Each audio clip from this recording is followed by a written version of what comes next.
Welcome everyone to Autogefühl, your #1 resource for in-depth car reviews. Today with another world premiere here of the Opel or Vauxhall Astra, the 11th generation, the all-new model. And we're going to explain to you what has changed in the interior, the exterior, the technology. Well, and we cannot say anything about the driving experience yet, but I can promise you there are a lot of things to say already right now.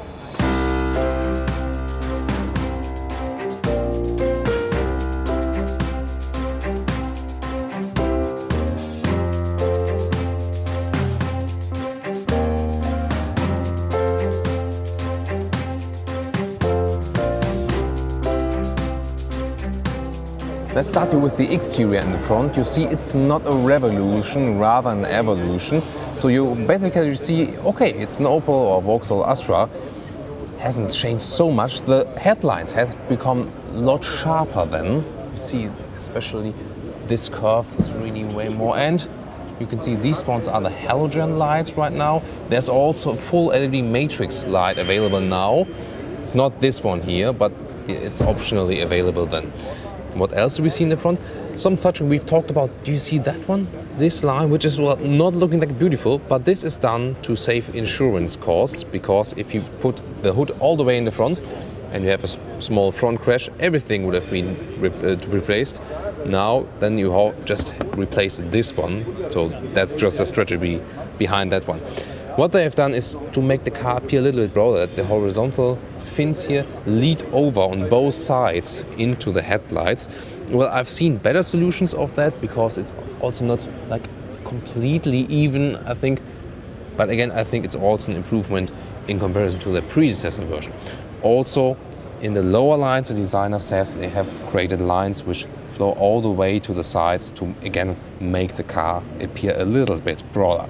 From the side profile, we can see something that is very special, and well, every other manufacturer is rather going in the other direction.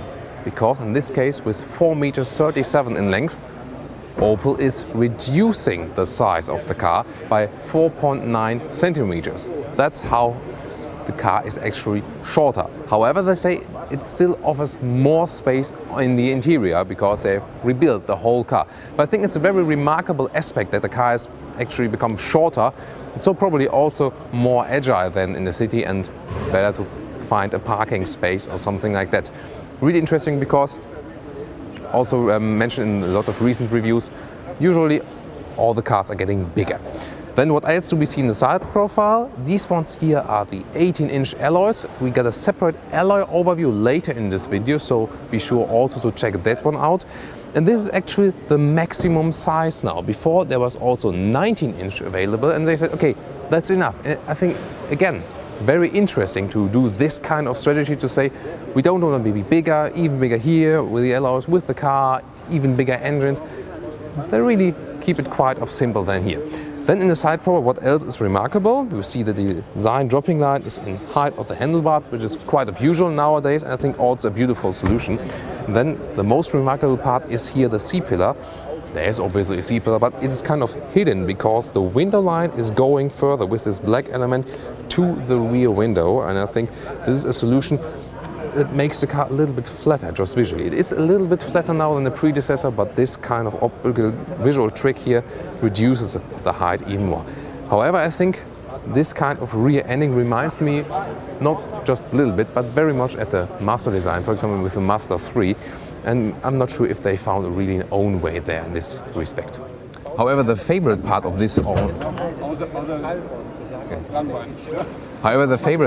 all-new car is the rear, at least in my opinion, because they have done some very special stuff here, especially with the very daring line, and you know, it's got all the way back in here again. Very sharp taillights here as well. They a little bit remind me of the Lexus NX we've recently shown you. They're just the other way around to form this Lexus L. Well, here they're not forming any Opel sign, but at least they look kind of spectacular. And the whole rear looks broader than before, and I really like the rear. Or do you? Let's take a look at the engine. This is a CDTI, Autogefühl electronic dampers check failed. There's no hydraulic damper to hold the engine up, so you have to actually do it manually. And let's do it right here. So what engines will be available? This one here is a CDTI, as I said, the 1.6 liter diesel. There's also a 1.6 liter petrol engine and a 1.4 liter petrol engine. And what is very much new, there will also be a 1.0 liter displacement petrol engine, 105 horsepower, a 3-cylinder. All other engines, as this one here right now, are 4 cylinders. And there's also this new 3-cylinder, which will probably consume just less. So as this car is smaller, also the wheelbase shrunk a little bit, 2.3 centimeters, and the whole weight actually shrunk as well. Not only because the car is shorter, also because the chassis have been built up totally. And so depending on which engine you pick and which kind of equipment inside, you have weight saving from 120 until 200 kilograms. And for a compact car, that's actually quite much. So we can expect this car to drive even more agile than the version before. And of course, weight savings also lead to reduction in fuel consumption.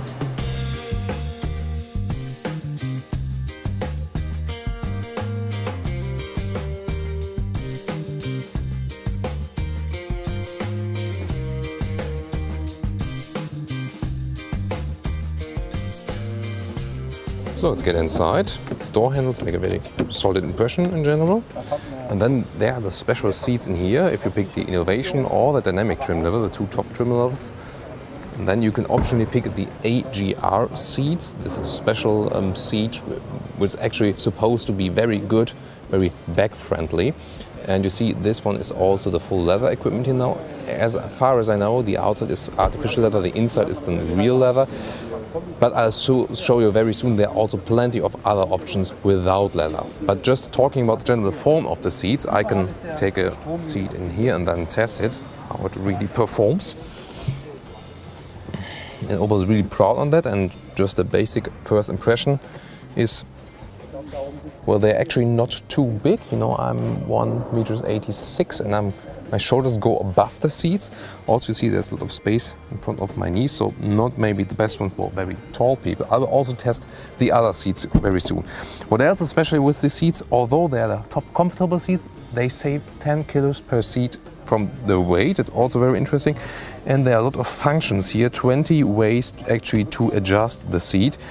And there's also a massage function available here, and they also can be cooled, which is obviously very important for leather seats because, you know, real leather seats have just negative aspects with it. Just as besides killing animals, it's always getting hot, and so you also need vented seats then as an option. So what else is here in the cockpit? It's a very interesting new cockpit. We have less buttons than before, but as you can see that better, just starting with the steering wheel. See, it's a very compact steering wheel. Maybe too much buttons here still left on the steering wheel, I think. Just from the quality impression here, the sound they make, just listen to it. It's quite interesting. And in general, I think a solid impression of everything here. And then with the touchscreen, I'm not sure if there's any power on here now right now. No, it's obviously no power yet. Oh, there's something coming? Not sure. In general, with the touchscreen, we also show you other samples later. There are two touchscreens available, 7 and there it is, 7 and 8 inch. This one here is the top one with 8 inch. And you see it's cleverly integrated here, really. Better than most of the other manufacturers we've seen lately, so we don't have something really attached on there. Talking about that later as well again. And then let's just check how fast it's actually reacting. You can either use the buttons here, that is for example possible, or you can just use a touch. Let's see how it reacts. And you just go to home. Okay, this is the basic home screen. Let's check the GPS.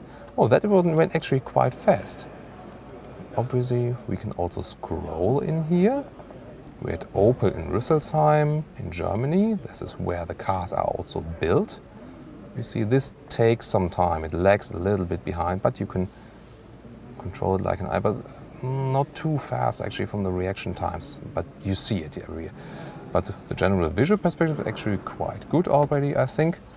Then let's check out some other functions here. For example, there's also here, you see SMS and something like that. There will be this Opel OnStar system available. 12 months included after buying the car. After that, it will be optional, then you have to pay for it. Included in there are these additional services like an emergency call or just a hotline you can reach onto. And then there's also the smartphone integration available with all the current mirror link systems. But you have to, of course, pick the biggest touchscreen for that one. So let's see, maybe the radio. So in general, I think it's a big improvement, although I've seen better infotainment systems so far, I must say. Maybe take a look at the instruments here. They are rather classic, although they are very small, I must say. Kind of sporty, they go deep in there, and in the middle screen there will be the digital information then. What is quite nicely done, I think, is this chrome element, or actually this chrome style element that goes all the way through here. These shiny black elements, they catch some fingerprints and probably also scratches, but if they're clean, they also look quite good. What we realize is that a lot of hard black plastic is still used, even in this top. Well, this one is a little bit softer up here in the top trim, but everything else below that. Also at the inside of the doors, now also if we get in the lower parts, a lot of really hard black plastic. Just check the cup holders here. This is actually quite beautiful solution. They don't go too steep in here, though, I must say. And again, here, this material here they used, I would have expected a little bit more there, to be honest. And then here, the armrest, quite of small, and also if you see something like that, I think, well, it doesn't make a too good impression just from the first view. Of course, these were usually also USB, by the way, pre-production cars, but still, from a compact class competitor, we have also seen better so far. Manual transmission here right now, and what I was always saying is there's hardly any resistance. I think this is very well done here with the manual transmissions. It's somehow strange, but I think the Opel manual transmission, they make fun to shift. So that's my experience, and I think this will be the same case with that one here. Then let's get in the rear. You see, this is a very interesting construct here with the C-pillar I've shown you before. And that one will be actually very interesting, how much space will actually be left here for my knees. And well, we're in a compact class segment and the car has become smaller, but for the case it has become smaller, my knees are still fitting quite in here. Also got some space, so I think this is just well done space-wise. Let's see how the headroom performs. I got this kind of space left above my head. If you would include another panoramic roof, this could be a problem actually, but then, as it is right now, actually no problem. And I think for a compact car, I'm really sitting quite comfortable here in the rear. Let's open the trunk. It's actually possible to open it right below here. Then, well, usually a problem of the compact cars is that you got quite high loading still. The same is here, but you see that's a lot of space going deep in here then. And we can also flip the seats. It's the 1/3, 2/3 split. And again, I must say, you can really see that although the car has become a little bit smaller, then of course no even loading still, because you got the space all going in there. I think the car is still kind of versatile for a compact car here, I guess. And they've used the space they have, they've really improved the space on the inside. And behind me you can see another color on the outside, the gray car. And also there's a different interior trim level, and you can check that out right now in our shots. And then there's also another interior special coming up.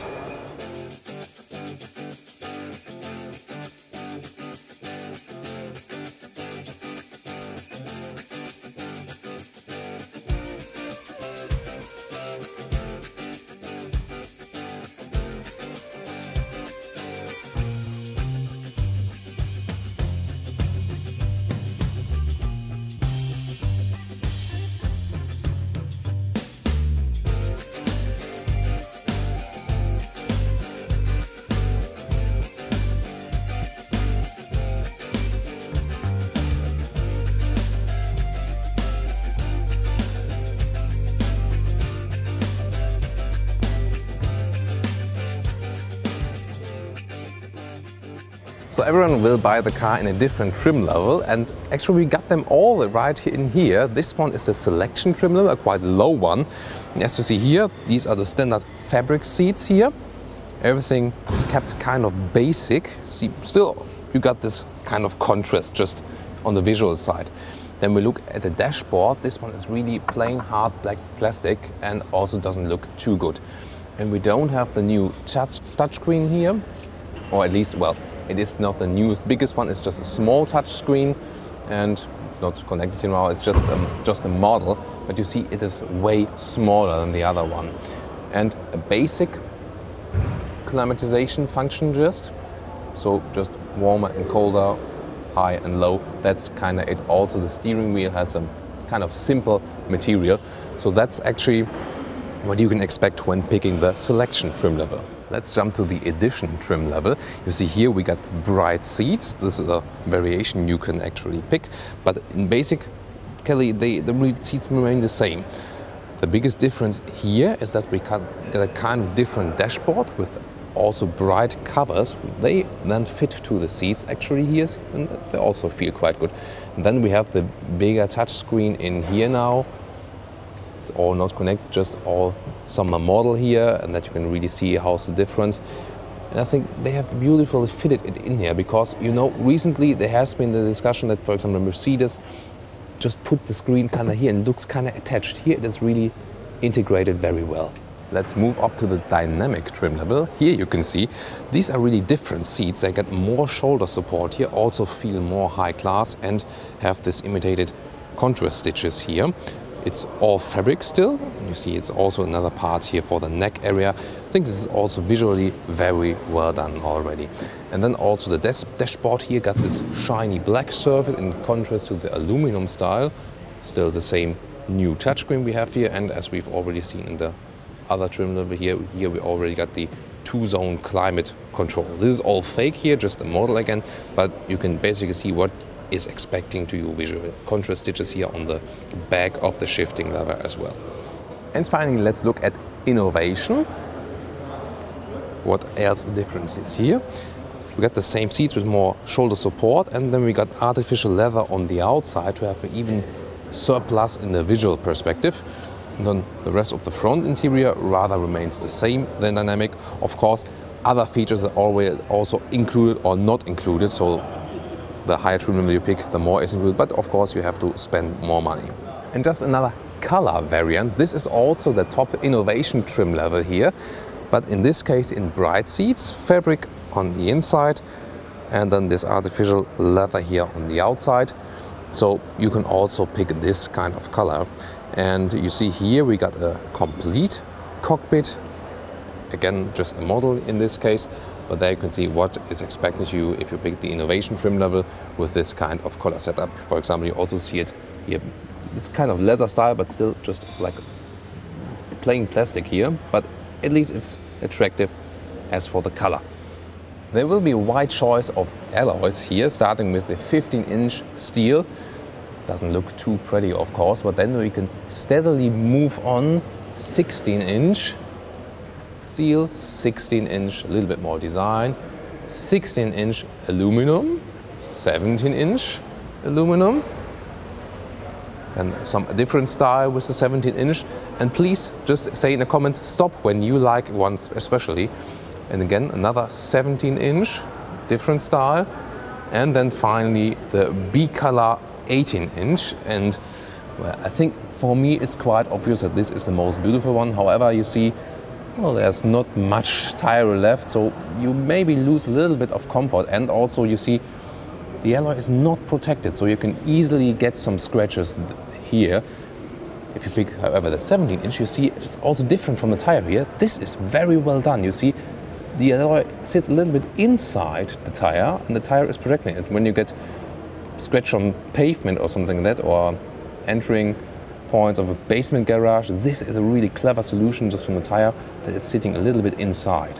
And with these small models here, we can see which colors will be available. It's also very interesting to see, because one of the most important aspects of a car is often indeed the color. Which one would you pick? We present you right now, and you post it in the comments which one you would go for. This is here Snow White, then the blue, it's called Royal Blue, continuing over to Power Red, Argon Silver, Acer Blue. Well, I'm not sure if this is kind of something with blue. I'm not sure, maybe it's just a mistake. Then it's beige gray. Then diamond blue. This one will be very interesting, I think. The next one is bronze brown. Then a very interesting color as well, coconut brown, but I would never go for it, or would you? Then graphite black. Finally, platinum anthracite and smaragd green. Which one would you go for? And this is actually how it started with the Astra, not quite off. This is from 1997. The Astra has been here since 1991, before it was the Kadett. And you see how much of a difference we have here from this car and the current model. And going even further back, this is the Kadett A, the very Kadett A. And you see an even bigger difference here. Of course, this is the vintage car. And I think it's always nice to see where the car is actually coming from. Of course, these vintage cars were way smaller than most of the time. Here it's actually not such a huge difference in the size, but of course in the pure design. You see how the design has really changed dramatically over the decades. So that was our preview here from the world premiere of the new Opel or Vauxhall Astra. Really like to see your comments on the car, how you like the exterior and the interior, on all the technology stuff we've explained to you. Later on when we drive this car, we'll also talk more about the assistance systems, because one big change is now that you also got the sorts of assistance systems available right now in the new car. In general, what do I think? Well, I think it's a very good approach to say, okay, we don't make the car any bigger, we go the way backward, make it a little bit shorter again, better suitable even for the city, but at the same time we check out that the interior actually is getting more versatile and you get more space on the interior. I think it's a very brave step they did actually, and a very good step. However, what I criticize a little bit is that the interior quality, even in the top trim, could be a little bit better, especially with the hard black plastic surface. We've seen better there in this case, but maybe they'll improve it over the years maybe. That's maybe one point I've already seen right now. In general, I'm looking forward to drive the car, of course, but for now, I've shown you also different interior trim levels. I would definitely go for the bright one. You see with the fabric seats and the bright one, because that gives us actually something special. And I think also the touchscreen, the top touchscreen has been integrated very well, that you've got a flat surface there and not this kind of huge screen attached there. That's also quite nice actually, although the infotainment software can also be updated a little bit in my opinion, maybe reacting not quite fast enough. So these ones were the first impressions here, first time we saw the car. I think the exterior also, not this kind of revolution, rather evolution. I really like it from the rear, and the front has, in my opinion, rather remained the same, not making such a difference, but definitely an improvement in comparison to the other car. And if you see where the car is actually coming from being a very conservative car, with just saying, okay, we built a very cheap car for everyone, this one is already now a very attractive compact car in general. By the way, entry price in Germany will be 17,000 euros, and with the 1.4 liter petrol engine. But also this new 1 liter displacement engine will be very interesting to drive, I think. So thank you very much again for watching Autogefühl, and we see us at the next premiere or the full review, whatever. I just hope to see you guys back.